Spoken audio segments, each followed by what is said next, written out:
damos inicio al primer bloque de nuestro quinto Congreso Internacional de Plásticos, titulado Ecodiseño para Circularidad de Plásticos, generando confianza y seguridad mediante los servicios de infraestructura de la calidad, que será exposición central a cargo de Gabriela Soler Barbarán y estará moderada por la señora Gabriela Merino Reyes, gerenta de sostenibilidad, quien invitamos a subir en este momento al escenario.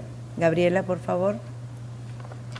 Asimismo, invitamos a que nos acompañen al señor Enrique Zarco Valdivieso, director de sostenibilidad de Peruana de Moldeados SAC.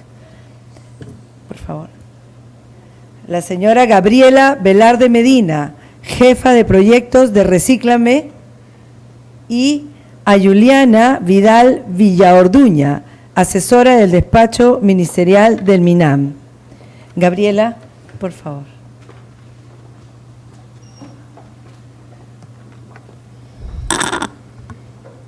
Buenos días con todos. Quisiera invitar a exponer a Gabriela Soler. Gabriela es consultora y coach en el proyecto Infraestructura de la Calidad para la Economía Circular en América Latina y el Caribe. María Gabriela Soler Barbarán es diseñadora industrial por la Universidad de Buenos Aires y cuenta con especializaciones de diseño de empaques y en ecodiseño en instituciones europeas. Además, es auditora interna en sistemas de gestión ambiental y tiene estudios en eficiencia de materiales y energía, entre otros. Actualmente es partner y fundadora de la firma Zoom Sustentable, que es una agencia de innovación para la circularidad, y es coach especializada en diseño para la economía circular para el proyecto alemán Promoviendo la Economía Circular a través de la infraestructura de calidad en América Latina y el Caribe, además de ser docente en cursos de diseño para la sostenibilidad y la circularidad. Gabriela, por favor, te invitamos. Hola, muchas gracias. ¿Se escucha bien? No.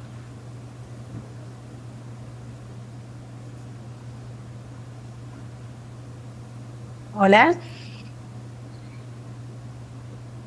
Quisiera saber si se está mirando la presentación y si nos están escuchando. Muchas gracias. Se escucha bien. Gracias. En principio, quiero confirmar que esta presentación está dada de manera conjunta con Víctor Gandhi, que está presente aquí, que se encuentra en representación de KICA.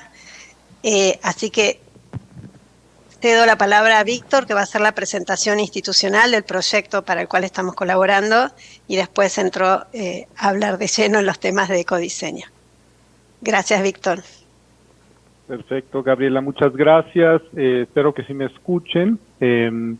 Quiero agradecer a la Sociedad Nacional de Industrias por invitarnos a participar en el quinto Congreso Internacional de Industria Plástica. Hoy les voy a hablar muy brevemente sobre la infraestructura de la calidad y su relación con la economía circular, en específico en plásticos. Como ya comentó Gabriela, yo estoy representando a KICA. KICA es el Consejo de la Infraestructura de la Calidad de América, KICA por sus siglas en inglés, y está compuesto por 3 organizaciones regionales independientes. Una de ellas, COPANT, la Comisión Panamericana de Normas Técnicas, agrupa a todos los organismos de normalización de América, de todos los países de América, y ACE, a la que yo pertenezco, que es la Cooperación Interamericana de Acreditación, reúne a todos los organismos de acreditación y también asociaciones de organismos de evaluación de la conformidad acreditados, y también son de todos los países de América. Y por último tenemos a SIM, que es el Sistema Interamericano de Metrología, que incluye a todos los institutos nacionales de metrología de la región. Entonces, cada una de estas 3 organizaciones desempeña sus actividades dentro de sus ámbitos de competencia, que son normalización, acreditación y metrología. Sin embargo, para que la infraestructura de la calidad en un país y en la región funcione bien, es importante que trabaje de manera articulada. Por eso creamos KICA. Este consejo actúa como una plataforma regional con un plan estratégico. Entre sus líneas de acción podemos resaltar el desarrollo de proyectos de cooperación técnica en donde se están participando todos los miembros, intercambiando experiencias con talleres, seminarios y actividades de investigación. Si en la lámina que están viendo ahora se refiere al marco, como marco a la Agenda 2030, para el Desarrollo Sostenible de las Naciones Unidas, en donde hay 17 objetivos que buscan guiar los esfuerzos de desarrollo. En este caso, la infraestructura de la calidad, que incluye a la metrología, la acreditación y la normalización, es una herramienta fundamental para que los países puedan alcanzar estos objetivos de desarrollo sostenible. Al trabajar en conjunto, la infraestructura de la calidad, trabajando a nivel regional, trabajando a nivel nacional, puede apoyar a los ministerios de gobierno, a los reguladores, a la industria, a las cámaras, a las asociaciones industriales, a las universidades, en todas las diferentes temáticas. Bueno, en este caso para economía circular, para promover competitividad económica, para proteger el medio ambiente, entre varios otros temas, ¿no? La infraestructura de la calidad también apoya o sirve para contribuir al desarrollo de legislaciones nacionales, como ya vimos en la presentación de la ministra, ¿verdad? Y que ya hay una serie de legislaciones. Es importante que se incluya la infraestructura de la calidad, ¿no? En temas de economía circular, también en temas, por ejemplo, cuando los gobiernos están realizando sus hojas de ruta para lograr estos objetivos de política, al crear reglamentos en áreas donde se está desarrollando el comercio internacional, la seguridad alimentaria, donde se busca la protección de la salud y del medio ambiente, desarrollar la industria y la infraestructura. En todos esos ámbitos, la infraestructura de la calidad puede jugar un papel de apoyo, un papel importante, y generar confianza. Esta confianza es necesaria para garantizar a los consumidores, a las empresas, a los reguladores, que están adquiriendo bienes y servicios, que obtengan lo que esperan, ¿no? Que son servicios, bienes de calidad. La siguiente, por favor. KICA, desde hace varios años, SIM, IAC y COPANT se han unido para desarrollar toda una visión regional de la infraestructura de la calidad para poder trabajar de manera coordinada, pero esto no se hace aisladamente, ¿no? Tenemos varios aliados, socios estratégicos para implementar diferentes proyectos para lograr los objetivos regionales en las diferentes áreas de enfoque, ¿no? Incluyendo economía circular, ¿no? PTB ha sido una fuente importante, PTB de Alemania, que es el Instituto de Metrología de Alemania. A lo largo de varios años nos ha venido apoyando en diferentes proyectos en la región, en diferentes temas, desde biodiversidad, eficiencia energética, cambio climático, y ahora recientemente en economía circular. También la OEA nos ha proporcionado apoyo a nivel de facilitación política para tener acceso, para que KICA tenga acceso a los foros ministeriales de ciencia y tecnología, ¿no? Para hablar sobre temas de calidad en la región. Y recientemente, el año pasado, KICA, al tener todo este interés sobre economía circular, se hizo miembro formalmente a través de IAC para participar en la coalición de la economía circular de América Latina y el Caribe. Y de esta forma, KICA ha participado en diferentes congresos, en webinars y en diferentes grupos de trabajo en temas específicos de plásticos. La siguiente, por favor. Asimismo, en la siguiente lámina podemos ver que KICA también ha participado en temas de investigación. Recientemente publicamos un estudio sobre las diferentes experiencias y la interrelación que hay entre la infraestructura de la calidad y la economía circular. Les recomiendo que visiten la página de KICA. Aquí pueden descargar esta publicación donde menciona todos los conceptos fundamentales, tanto de la infraestructura de la calidad como de la economía circular, y cómo la metrología, la normalización y la acreditación resultan indispensables, ¿no? Para poder lograr una transición hacia la economía circular con confianza hacia la industria y hacia el consumidor. Les vamos a dejar la página web de KICA para que lo puedan consultar. En la siguiente lámina podemos ver un ejemplo de uno de los proyectos en los que ha estado trabajando KICA, que es enfocado específicamente hacia la economía circular. Contamos con apoyo del PTB de Alemania, con financiamiento del Ministerio de Cooperación Económica y Desarrollo de Alemania, y apoyo también de la OEA como contraparte política. Este proyecto tiene varios subproyectos nacionales y el objetivo es que se implemente la infraestructura de la calidad en su transición en cada uno de los países de América Latina y del Caribe hacia una economía circular. Entonces estamos promoviendo a través de diferentes actividades y acciones una comunicación y una interacción entre todas las partes interesadas, ¿no? Que incluye empresas, gobiernos, academia, sociedad civil. Y la intención es demostrar que la acreditación, la metrología y la normalización van de la mano con la innovación y con el desarrollo de nuevos paradigmas económicos. Entonces, este proyecto, como pueden ver en la pantalla, se enfoca en 3 ciclos de valor. Uno de ellos es sobre plásticos. Incluso invitamos a la Coalición para la Economía Circular que participe en el proyecto, que nos asesore como parte del Consejo, y como resultado hemos realizado muchos eventos y talleres regionales dentro de cada uno de los países, y han participado más de 100 organizaciones de acreditación, normalización, metrología en diferentes eventos. Y todo esto con la guía de expertos en economía circular, porque desde el lado de la infraestructura de la calidad no tenemos todas las respuestas, pero vamos trabajando de la mano, ¿no? Y este proyecto sigue en proceso. Esperamos que ya cuando concluya, las instituciones de la infraestructura de la calidad puedan servir de apoyo a esta transición hacia una economía circular, como mediante aportaciones de los comités de normalización en los temas de economía circular, desarrollo de guías normativas, ofreciendo nuevos alcances de medición con trazabilidad, ofreciendo servicios de ensayos, calibraciones, certificaciones acreditadas, también en temas de economía circular. Bueno, hasta ahora he hablado de la infraestructura de la calidad a nivel regional, pero es importante tener una clara imagen de cómo funciona también la infraestructura de la calidad a nivel país, y en específico cómo apoya a la circularidad de los plásticos, y bueno, y a todos los sectores en general. Esta estructura que ven en pantalla está en todos los países y se compone, la infraestructura de la calidad nacional se compone de 3 pilares fundamentales, donde tenemos un organismo de metrología que va a prestar servicios de metrología científica e industrial y que va a asegurar la trazabilidad de los resultados de medición.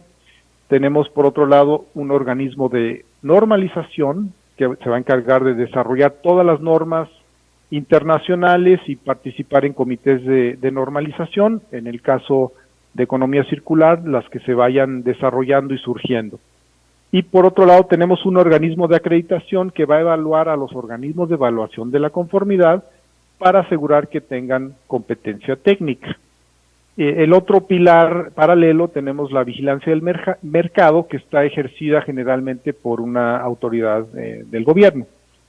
Y cuando hablamos de organismos de evaluación de la conformidad, nos referimos a los laboratorios de ensayo, organismos de certificación, organismos de verificación y validación, y todos ellos van a ser quienes le dan el servicio a las empresas que los contraten, y el resultado va a ser un certificado, ¿no? Un certificado respaldado en una norma, o puede ser un resultado de laboratorios o un dictamen de inspección.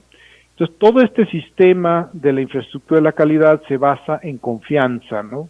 Para que funcione y realmente sea aceptado a nivel país y en todo el mundo, se tiene que generar una confianza tanto en los usuarios como en el gobierno, también en la industria y en los consumidores.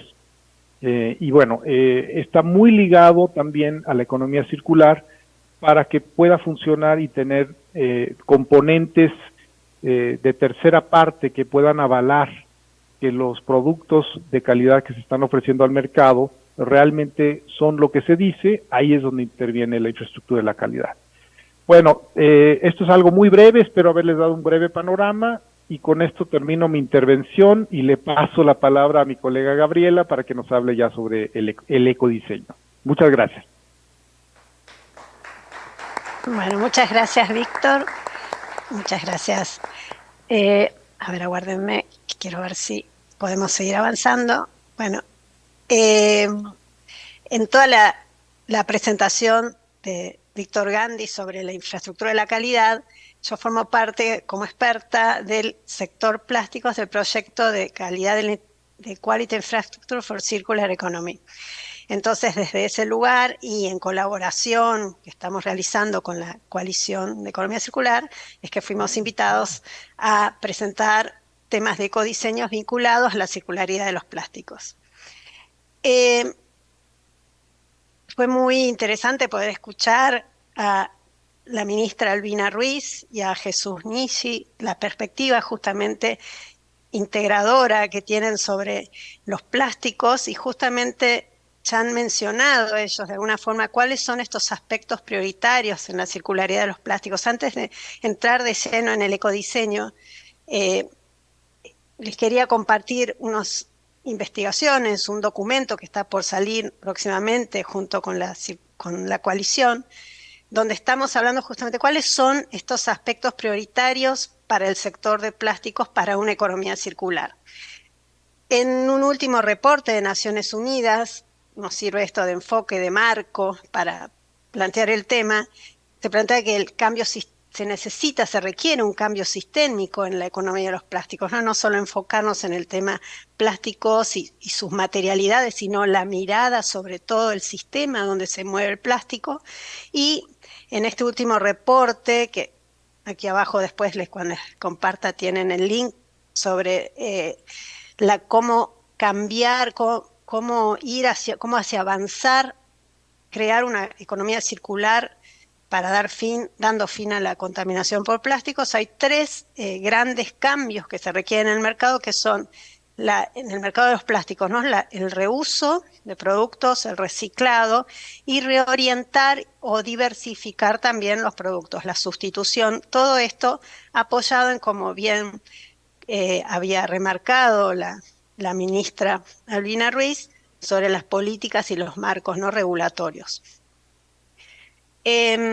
Entonces, ¿cuáles serían estos aspectos prioritarios o dónde la industria del plástico, el sector de los plásticos podría, ¿no?, empezar o ya está trabajando, pero que tenemos que reforzar? Por un lado, hablábamos de los productos reciclados, ¿no? Y entonces, ¿cuál es el porcentaje, por ejemplo, de material reciclado?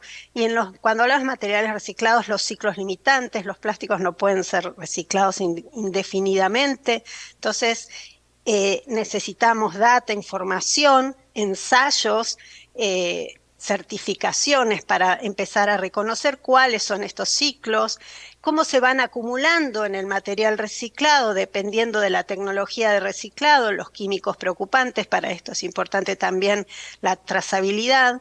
¿Qué pasa con estos materiales reciclados, bioplásticos, en contacto con alimentos?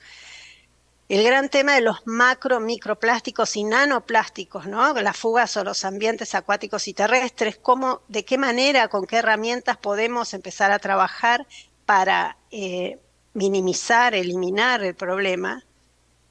Un poco ya mencionamos antes qué pasa con los químicos preocupantes, cuáles son estas tolerancias admitidas, cómo estas tolerancias admitidas impactan en la salud de las personas, en la salud del ambiente. Hace falta reorientar estas investigaciones. Y el otro gran punto es la biodegradabilidad, compostabilidad y ecotoxicidad, que es una nueva, ¿no? Hay mucho desarrollo de materiales de biodegradables, compostables, pero también dónde aplicarlos, en qué contexto, qué tecnología se requiere, se necesita para su reabsorción en el sistema. Respuesta a esto nos puede dar el ecodiseño. El ecodiseño integra, y esta es nuestra gran pregunta, ¿cómo el ecodiseño, lo que vengo a plantear, es integra la circularidad de los plásticos? Entonces, se escapó una definición ahí.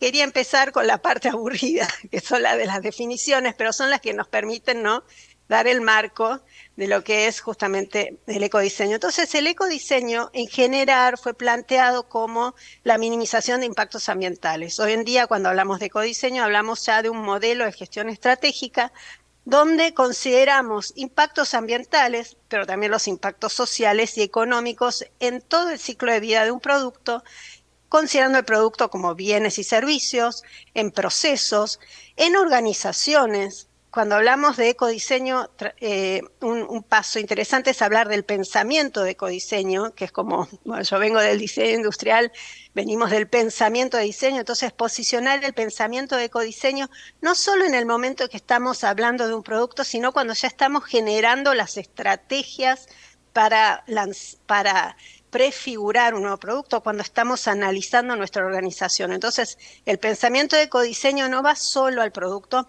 va a la organización también. ¿Y qué nos permite el pensamiento de ecodiseño?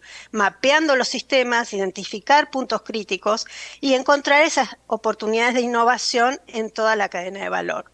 La ISO 14006 es la norma internacional, ¿no? ISO 14006 nos plantea, nos permite acceder a definiciones, directrices, requisitos, y la definición en ISO es la integración de aspectos ambientales en el diseño y desarrollo de producto con el objetivo de reducir impactos ambientales adversos en todo el ciclo de vida de un producto, ¿sí?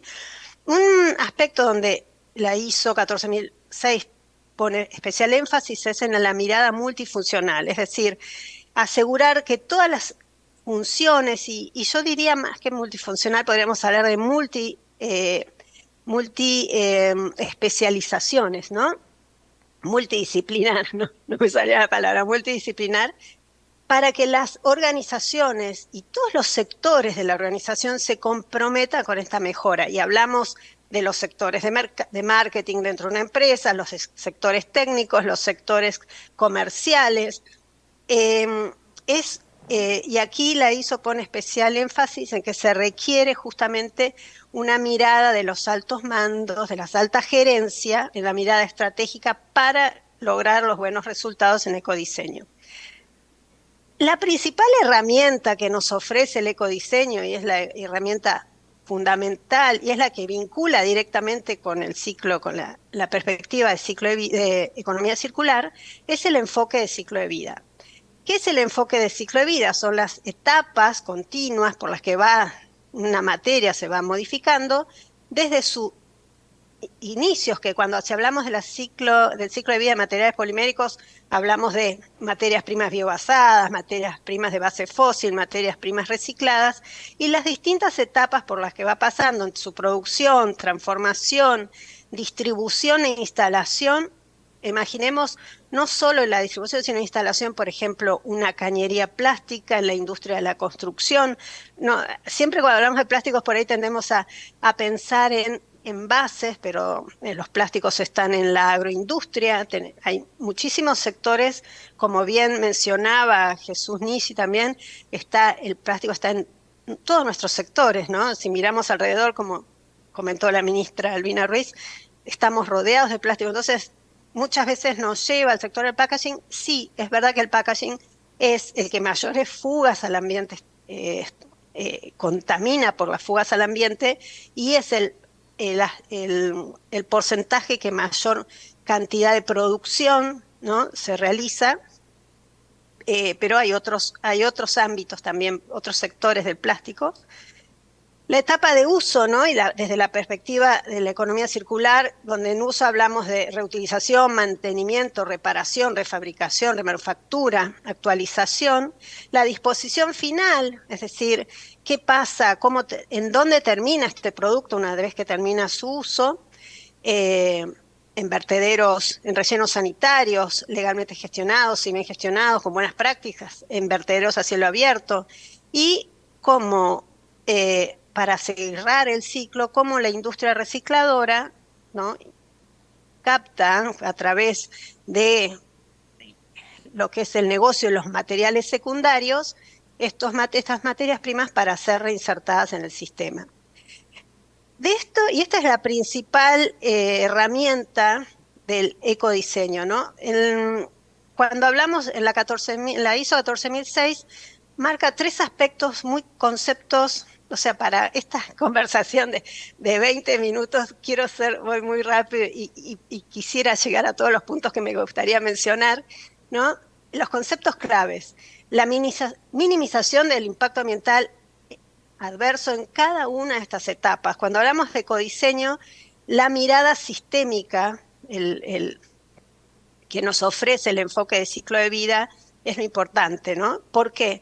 Porque esto que está en el punto 3 acá, que son considerar las compensaciones, porque muchas veces una modificación tal vez en una etapa de producción no es que baja el impacto ambiental en ese lugar y en todo el sistema, tal vez baja el impacto ambiental en ese sector, pero sube o se compensa en otra etapa del sistema. Un ejemplo muy fácil para esto es, por ejemplo, cuando los concentrados de productos de limpieza.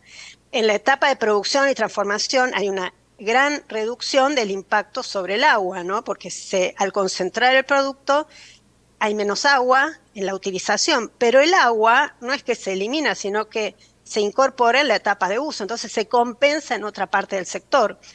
Eso es un gran ahorro, sí, para la industria y grandes ahorros para también la etapa de distribución y estoqueo, porque se ahorra espacio, se ahorra en distribución impacto, ¿no? Huella de carbono, pero si medimos el nivel el punto en agua, vamos a dar cuenta que se compensa en otro lugar.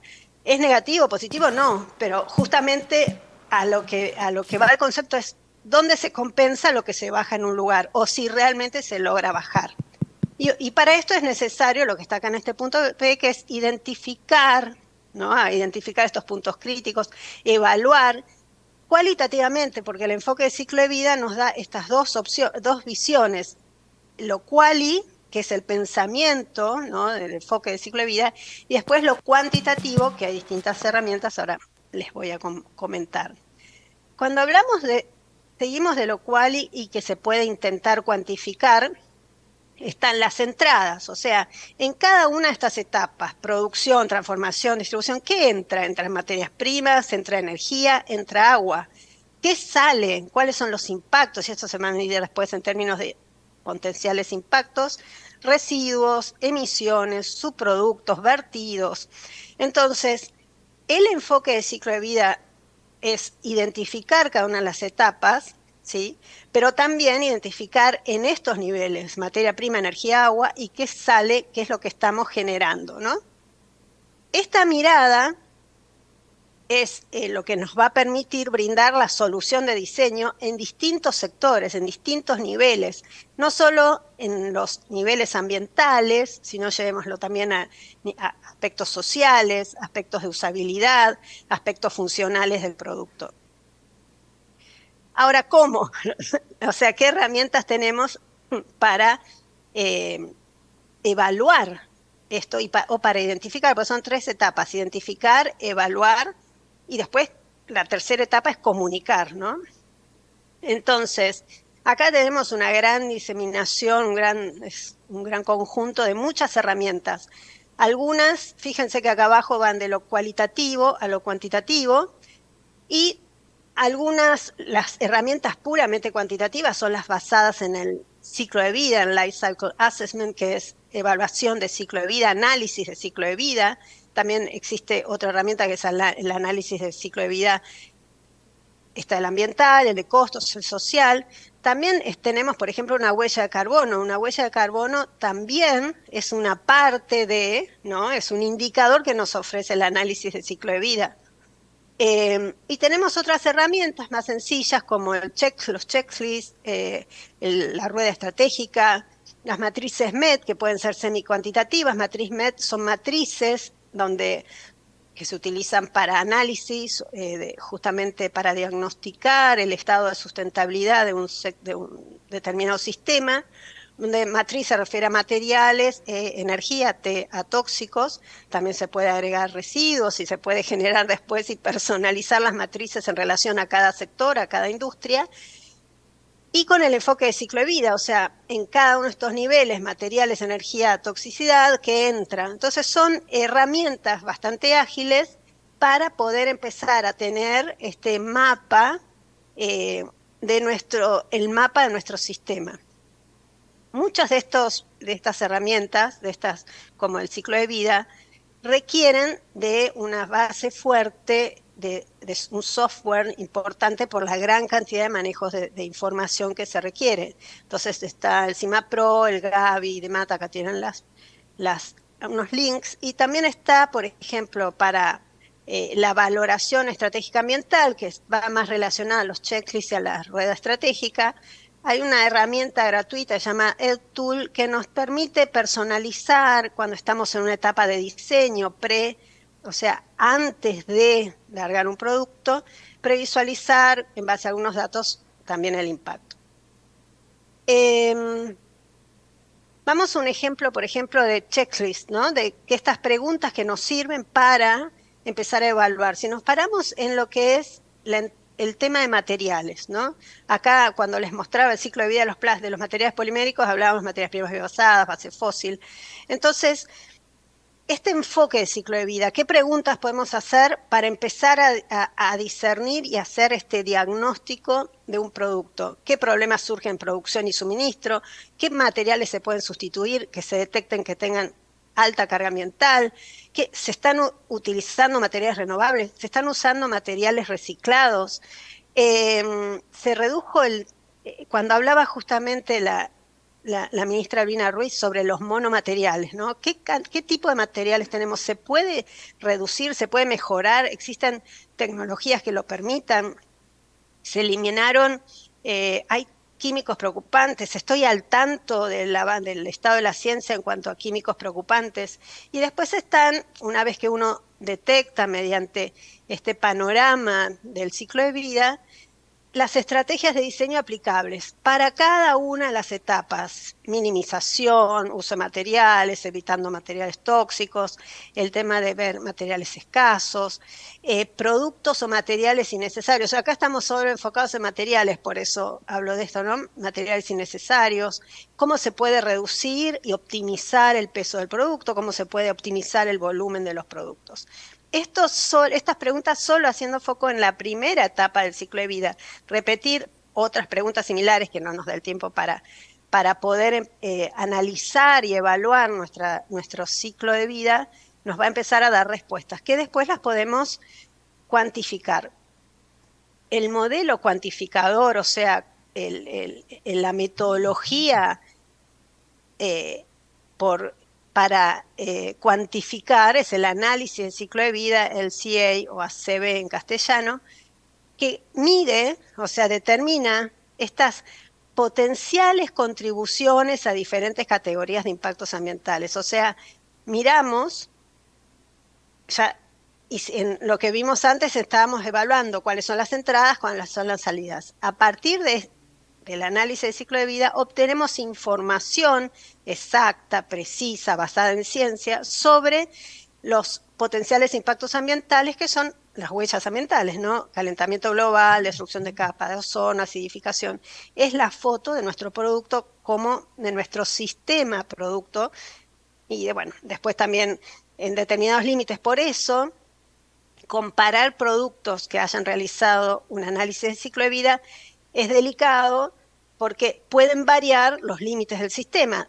¿Qué parte del sistema se está investigando? ¿Cuál es el contexto? ¿No es así?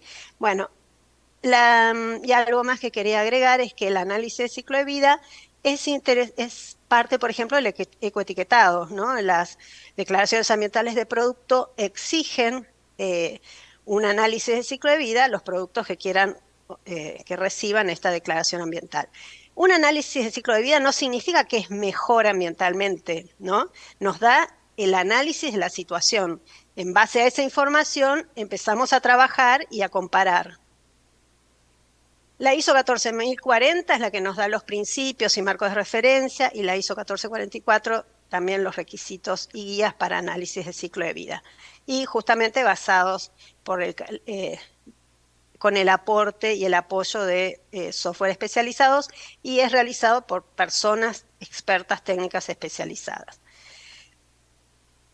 Entonces, un poco para ir cerrando y para ir vinculando, ¿cómo perdón, me voy a tomar un trade ahora. ¿Cómo se relaciona el pensamiento de ciclo de vida con la economía circular? Tenemos, desde el pensamiento de ciclo de vida, podemos hablar de 3 principios, un poco relacionados con el inicio cuando hablábamos del enfoque, ¿no? Mantener en valor los productos. A ver, la ISO 59000 es la ISO de economía circular que está en desarrollo y próxima a salir, nos habla que la definición de economía circular es un enfoque sistémico que trabaja, que tiene en cuenta los flujos circulares de recursos, regenerando, reteniendo y agregando valor al tiempo que contribuye al desarrollo sostenible. Entonces, relacionando esta definición de ISO 59000, que todavía no está, pero en el 2024 ya saldrá, entonces uno de los principios es mantener en valor los productos. Considerar el contexto en la toma de decisiones, ¿sí? No es lo mismo la energía en una planta, en una industria que esté usando energías renovables o la matriz energética de distintos países. Por eso necesitamos indicadores locales, indicadores de país, indicadores regionales para también poder evaluar con más precisión, ¿sí? Y otro tema importante que es el mejor residuo es el que no se produce, ¿no? Esta es una frase simpática, pero es real. O sea, apuntar al diseño, desarrollo, al ecodiseño de productos, considerando la no generación de residuos. Entre las estrategias de circularidad y desde la perspectiva de mantener en valor los productos, el producto se mantiene en valor cuando está en su etapa de uso, ¿no? Entonces, con estrategias de mantenimiento, reparación, actualización, luego aparecen otras estrategias que tienden a mejorar este producto con el reuso y reutilización. Luego, cuando ese producto necesita ser remanufacturado, pero no la reparación que puede realizar un usuario, sino la reparación que necesita generar la industria, hablamos de las estrategias de refabricación o remanufactura, y cuando este valor del producto ya no puede ser ni remanufacturado, ni reutilizado, ni refabricado, necesitamos recuperar esa materia prima para reinsertarla al producto. Ahora, no todo producto es factible de ser reutilizado en su durabilidad, o sea, la durabilidad del diseño para la durabilidad es según los casos. Hay algunos envases de alimentos que no pueden ser reutilizados, o envases de medicamentos, o en temas de salud. Entonces también, cada vez que uno considere estas estrategias, considerar los ciclos en los que a los cuales hay que responder. Entonces, acá está el mix entre el ecodiseño, la perspectiva de pensamiento de ciclo de vida, con las estrategias de economía circular. Unos ejemplos de productos, por ejemplo, cuando hablamos de materiales, ¿no? De materiales compostables, ¿para dónde? ¿Para todo? No, ¿para qué? ¿Qué nicho? ¿En dónde podemos requerir este tipo de materiales? Por ejemplo, las cápsulas de café, que son cuestionadas, pero son una realidad de residuos porque se extendió su uso masivamente. Bueno, es un caso donde un material compostable, biodegradable, puede llegar a ser útil siempre y cuando se pueda recuperar y se pueda compostar, y siempre y cuando exista una infraestructura local que pueda también compostar y recuperar y compostar, y que pueda ser separado, segregado el residuo sólido urbano y separado y enviado a plantas de biodegradabilidad. Mientras no tengamos plantas plantas de compostabilidad, muy poco vamos a poder hacer, por más que el material sea compostable. Productos de limpieza concentrados en el hogar, justamente envases durables, recargables, son otras opciones donde el ecodiseño trabaja para minimizar envases, pero también aquí hay otra cosa. Estamos generando un producto, y lo que bien mencionaba la ministra como ejemplo, ¿no? Los sistemas de recarga a granel. Bueno, cómo cada uno de estos ejemplos son ejemplos de ecodiseño, donde se integra en la estrategia de la empresa el concepto de minimización de impactos ambientales negativos, y se integran también aspectos sociales.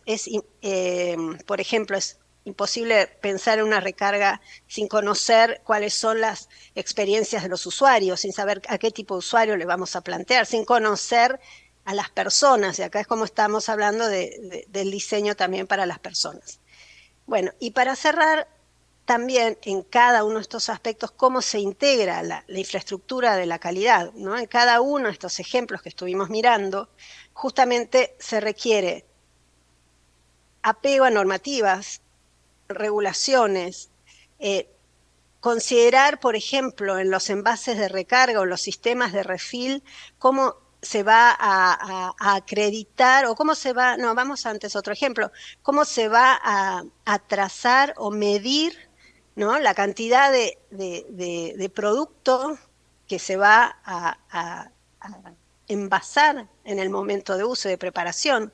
Entonces, para una producción y un consumo sostenible, ¿sí?, necesitamos apoyarnos en el ecodiseño desde el enfoque del ciclo de vida como principal herramienta para la economía circular, y apoyados justamente en todas las herramientas que nos brinda la infraestructura de la calidad para poder evaluar, medir y certificar estos procesos. Bueno, esto es todo. Y no puedo avanzar, acá estoy. A ver. Muchas gracias por la atención, esperamos que hayan sido útiles estos conceptos para los próximos pasos de esta interesante convocatoria. Les dejo acá también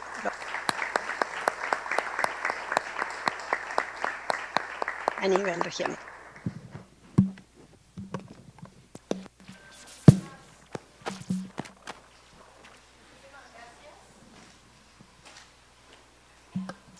Muchísimas gracias, Gabriela, justamente por tu exposición.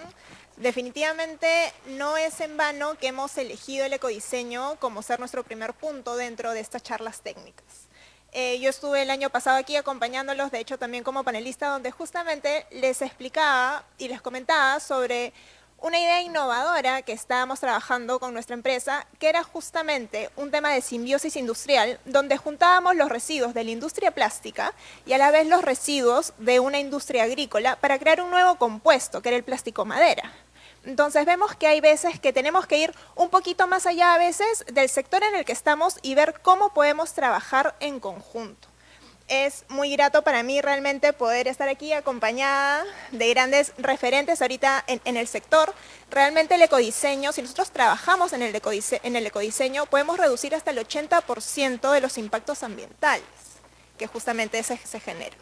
Es por eso que tenemos algunas preguntitas justamente para ellos. La primera es para Juliana. Uno de los aspectos más importantes al hablar de circularidad del plástico es el porcentaje de material reciclado que pueden contener los productos. ¿Cuál, según tu experiencia, es el mayor desafío que existe en este aspecto?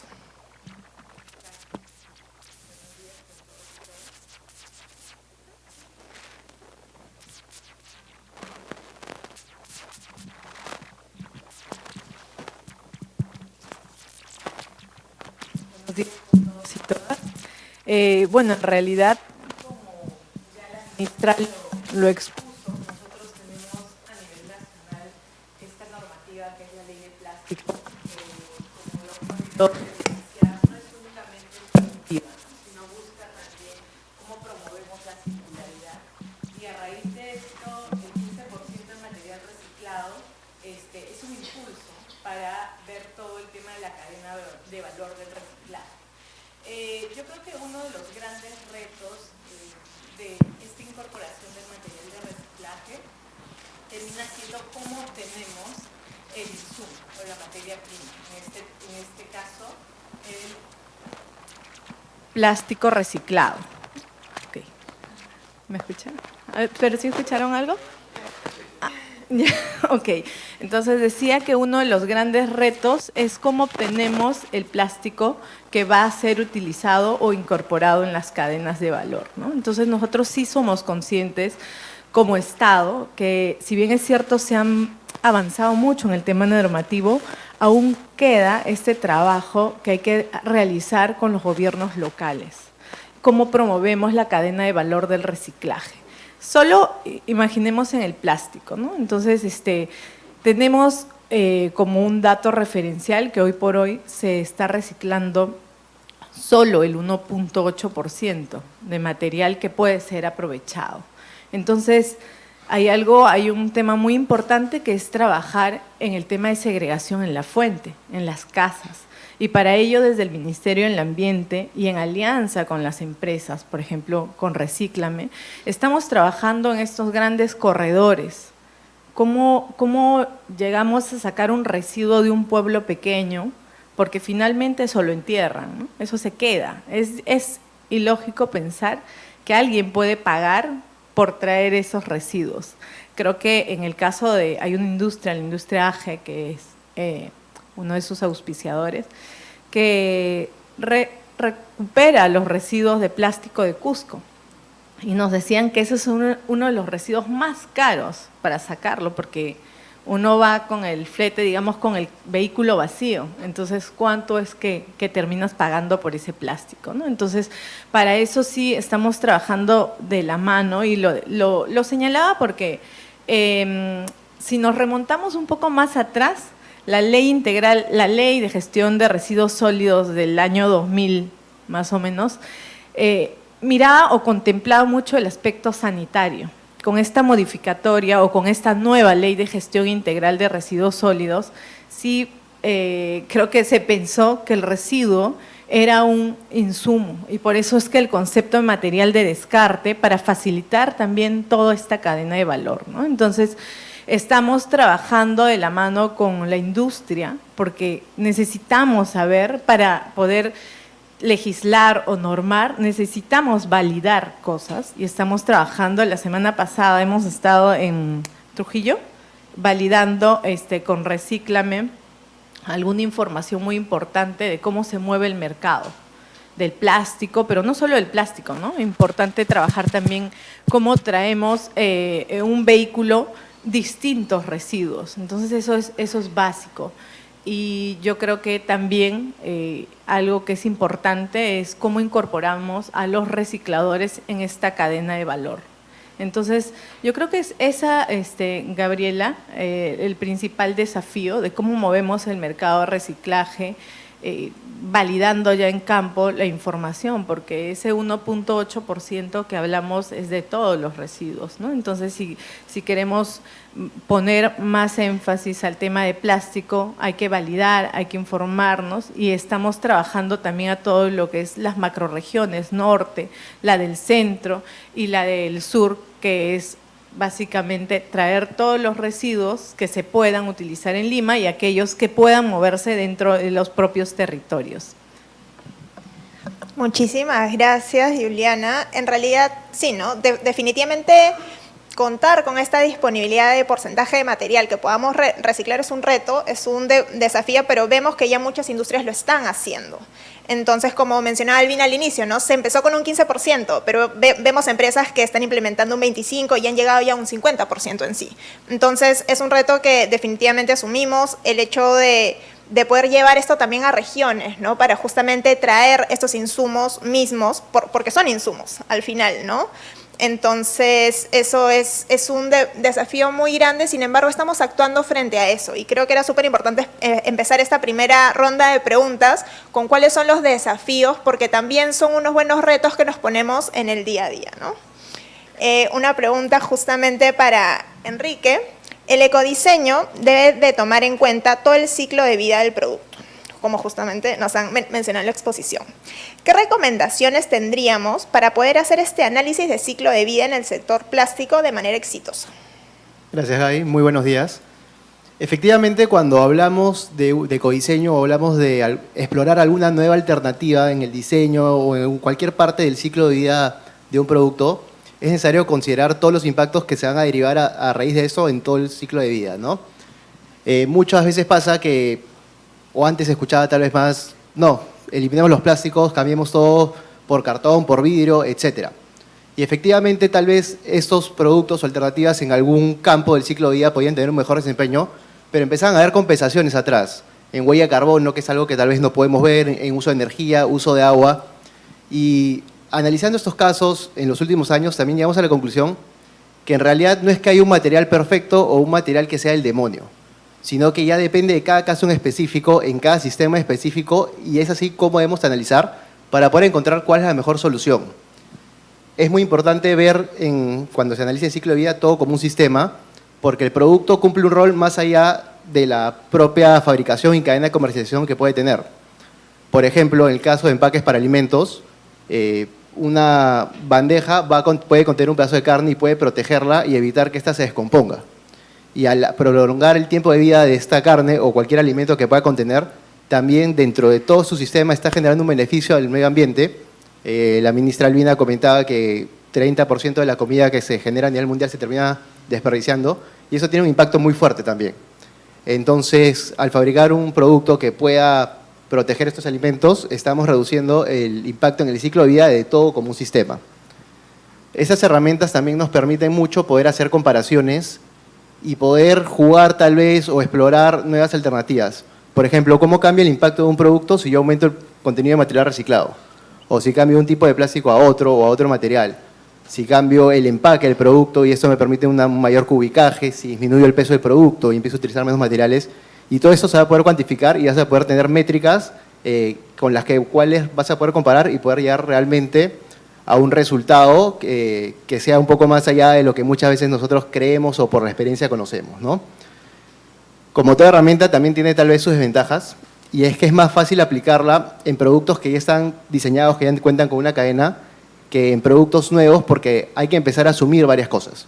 No sabemos tal vez cuál va a ser el peso del producto exactamente, cómo se va a comercializar, de dónde voy a comprar los materiales, y ahí es donde empezamos a asumir, que de todas maneras sigue siendo una buena herramienta porque nos va a poder permitir tener un vistazo general, pero esta herramienta de ciclo de vida nos permite realmente ver cuál es el impacto de un producto en un momento dado, en el tiempo, y para una empresa o una cadena de comercialización específica.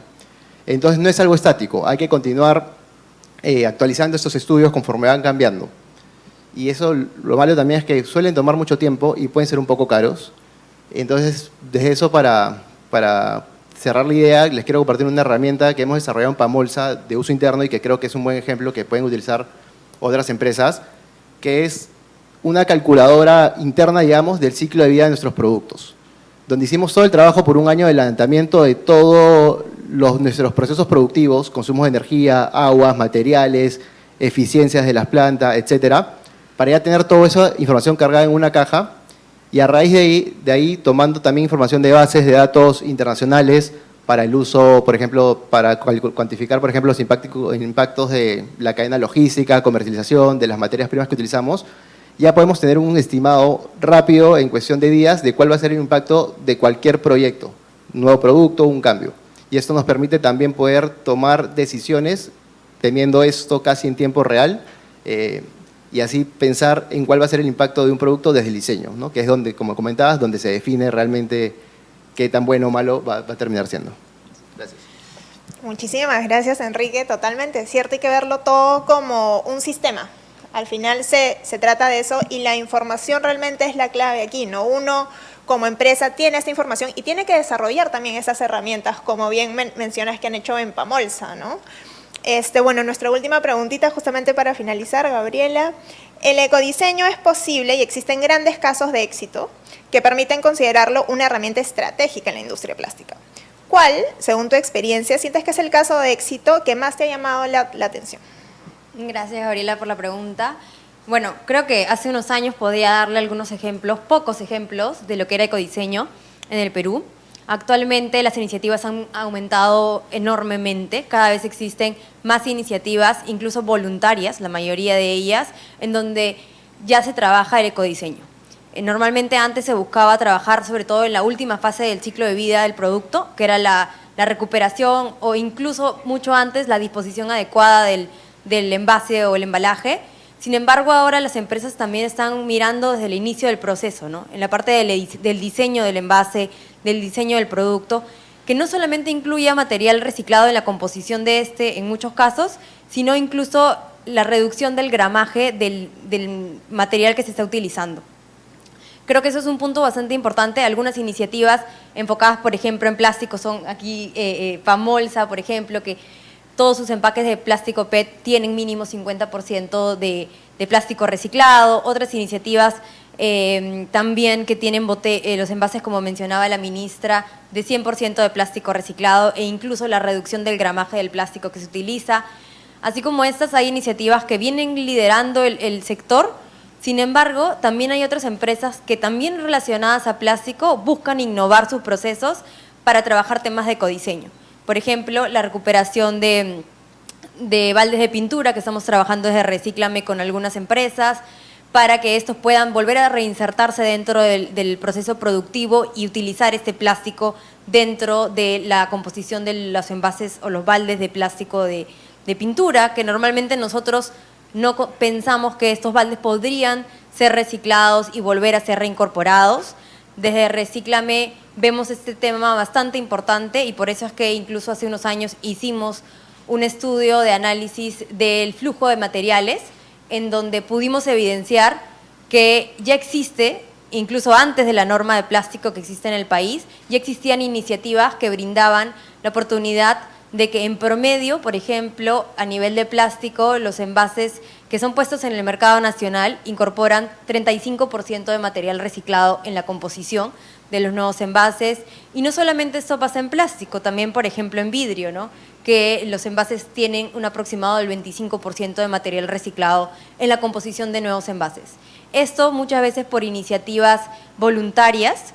Sin embargo, se viene articulando muy fuertemente con el trabajo que viene desarrollando el Ministerio del Ambiente para, como mencionaba Juliana, trabajar en uno de los aspectos que creo que son más importantes y claves, que es desarrollar la cadena de reciclaje para que pueda estar disponible el material para poder ser reincorporado en la cadena productiva. Antes de terminar, sí quería mencionar que es muy importante el ecodiseño a nivel de los impactos ambientales que pueda generar el ciclo de vida de un producto. Sin embargo, también ya llegó el momento también de hablar de diseño sostenible, que no solamente incluye los aspectos ambientales, sino también los sociales y económicos, que se vea la producción de un envase o de un producto incluya no solamente reducir el impacto ambiental, sino también mejorar los impactos sociales y económicos que puede generar. Porque al final, generar o elaborar, fabricar un producto no solamente va a impactar de manera positiva al ambiente, incluso también impacta de manera positiva a la economía de la empresa, reduciendo el material que se utiliza, comprando otro tipo de materiales e insumos, y también de manera social, a los trabajadores de la empresa, a los trabajadores que están durante todo el proceso productivo y el proceso de ciclo de vida del envase o embalaje, ¿no? Como los recicladores que también se ven bastante beneficiados de poder separar un material adicional, que puedan recibir un ingreso económico por la venta de esto. Entonces, felicitar a las empresas que ya vienen trabajando en ecodiseño y en diseño sostenible y invitar cada vez a más empresas para que puedan sumarse a estas iniciativas que van a ayudar a cumplir las metas que buscamos como país lo más pronto posible. Gracias.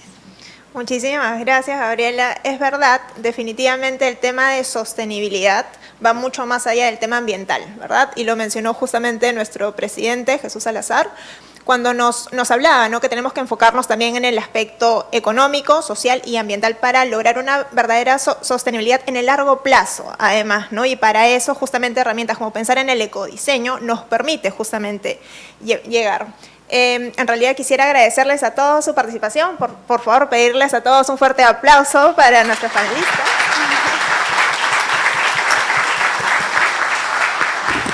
Gracias, Gabriela. Agradecemos a Gabriela Soler por su interesante exposición y a los panelistas por sus aportes. Muchas gracias.